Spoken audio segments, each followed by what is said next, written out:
Hey guys, it's Dan, your host here, Dan Reviews, and today I'm back for another Walking Dead video for today. This is going to be doing another Walking Dead video leading up to the Walking Dead Season 11, Episode 4 rendition. This is Q&A 2.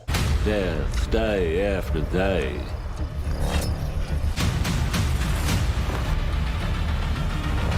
I'm angry. Make them feel wrath.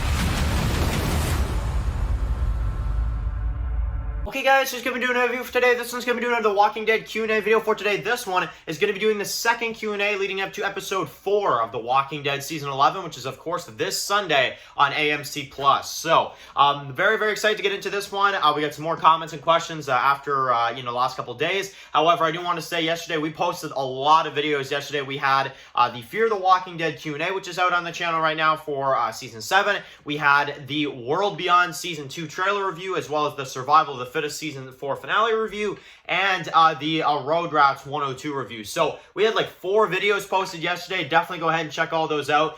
In particular, the new World Beyond trailer is out as well too. So we definitely had a lot to cover yesterday. But now it is time to answer the final questions before this weekend's episode of The Walking Dead. So let's get into it. First one comes from Rowdy, who says that, do you see Elijah being held captive alongside Daryl in episode 4? So that is a very, very good question. And I know that's actually the big question that people have going into episode 4. Now, I'm going to say this. I don't think so. I think that Elijah is going to be shown later in the season. I think that from what I can tell from the promo, I'm thinking that episode 4 will have Daryl on the inside.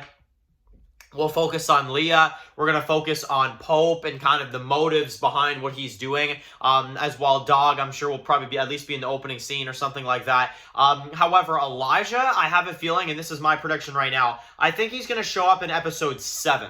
Okay, because 7 is the Maggie and Negan episode, as well as, a few other things with the Commonwealth. But I'm going to say this. I think it's going to be episode 7, and I think that they're going to find Elijah alive while they're out there, and we'll see something like that. That's kind of my theory about it right now, just because I don't really know what they could possibly do with Elijah in episode 4. Like I said, he could show up in episode 4. I'm not saying that's impossible, but I do think that they're going to kind of leave his fate a little unknown for a few weeks, and then an episode maybe like 7 or something, or maybe 8, but probably episode 7, since it's a big like Maggie episode, is what I'm thinking. We'll see him return in some sort of capacity. That's basically what I'm thinking for Elijah's return. Next one comes from the Organic Panda. I really like that name as well too, by the way, who says that I really don't understand the hate for the visuals this season.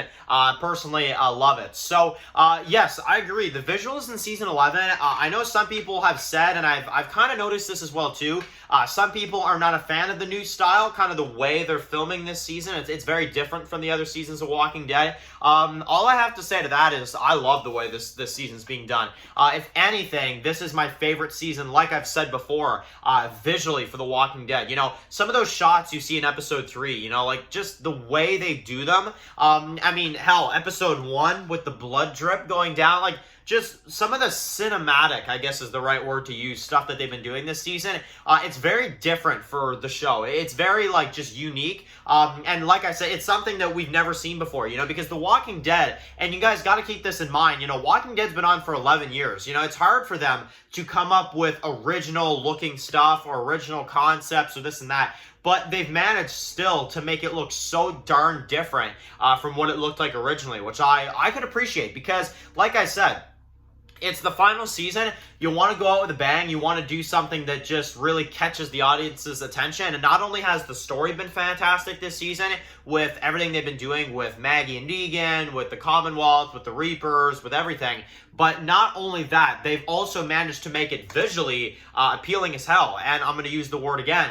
cinematic. It really does. It looks sometimes I feel like I'm watching like, a big budget like movie, like with some of the shots they do, like the one shot in episode 3 where you see like Gabriel and he's like up against a tree and stuff, and you just see like this beautiful visual, as well as the other one where Magna, Rosita, Kelly, and Carol are catching horses, and you got like this wide shot. Like, it's just, I don't know, some of the stuff they've done, I know some people are having a hard time getting used to it, but for me, if anything, it just adds to the quality of the show.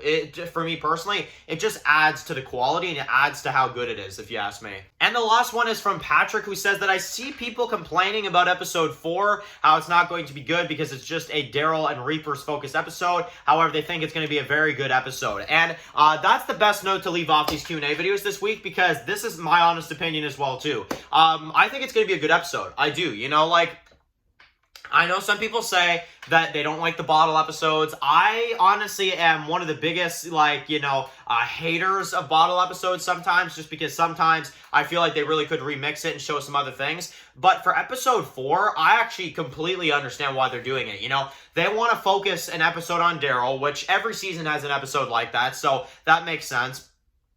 Getting to focus on what we think is going to be Leah's return, which, not even just that, think about it. If you did Leah's return, let's say, as like a section of episode 3, you wouldn't be able to focus on it that much. Like, it would just be like, oh yeah, she's back, but like, yeah, we got to worry about what Maggie and Negan are doing, or what the horse is, or, you know, like, it really just wouldn't have worked, you know, if you ask me. But getting a full episode to introduce Pope, to focus on where Daryl went, to focus on the motives of the Reapers and Daryl's conflict when Leah returns. That's enough to fill an episode, if you ask me. And I honestly understand why they've done it this way. Plus, because you know for a fact in episode 5, we're probably not going to see Daryl again. You know, it's probably going to be like, you know, Daryl's in 1, 2, 4, 6, 7, well, maybe 7, and then 8. You know, that I feel like Daryl in episode 5, like, we're not going to see him because we're getting the Eugene and stuff orientation as, you know, part of it. And then the other part is going to be the burn down hilltop stuff. So, see what I'm saying? Like, it kind of makes sense why they're focusing in on Daryl like this.